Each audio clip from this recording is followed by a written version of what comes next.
October 2023, the Pacific Ocean, a Chinese naval research vessel tracked by U.S. Navy intelligence assets, moves slowly along a deep water route that follows some of the most strategically vital undersea cables on Earth. No weapons were fired.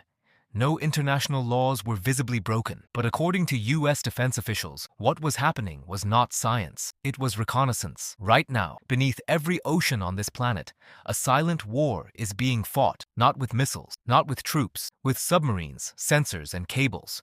Almost nobody is talking about it.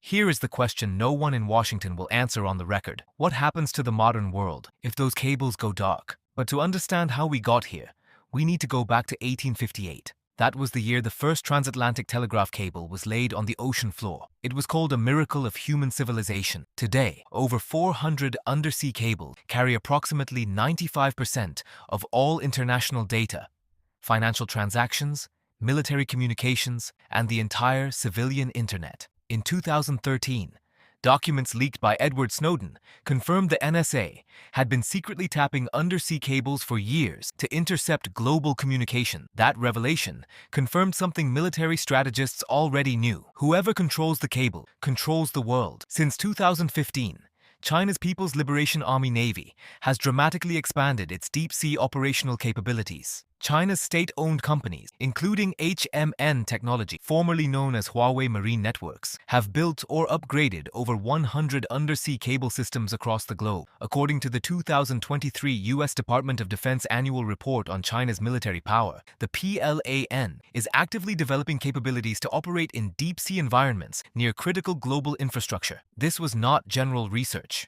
The timing was not a coincidence. These are the exact same routes carrying U.S. military and intelligence communications across the entire Indo-Pacific theater. Washington responded quietly. In 2020, the U.S. government blocked 3 proposed trans-Pacific cable projects involving Chinese companies, citing national security concern. The Five Eyes Intelligence Alliance, the United States, United Kingdom, Canada, Australia, and New Zealand issued coordinated advisory warning allies about undersea infrastructure vulnerabilities. In 2023, NATO formally designated critical undersea infrastructure as a collective defense priority for the first time in the alliance's history. But here is what officials cannot say publicly. Monitoring deep-sea cable activity in real time is nearly impossible. And when a cable is severed, repair operations take months. Here is what almost nobody is reporting. The motive is economic as much as it is military. Over $4 trillion in daily global financial transactions move through these cables.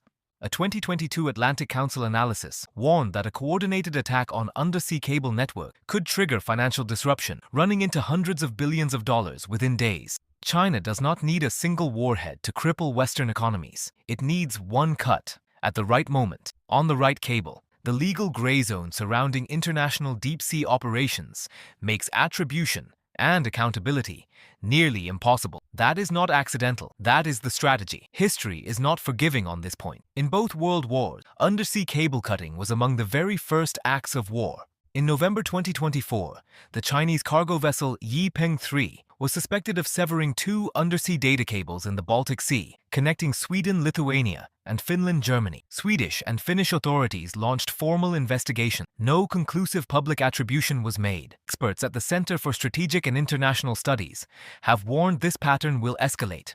The next major conflict, they say, may not begin with a missile launch. It may begin with silence. This is the war nobody declared. No soldiers, no uniforms, no front page.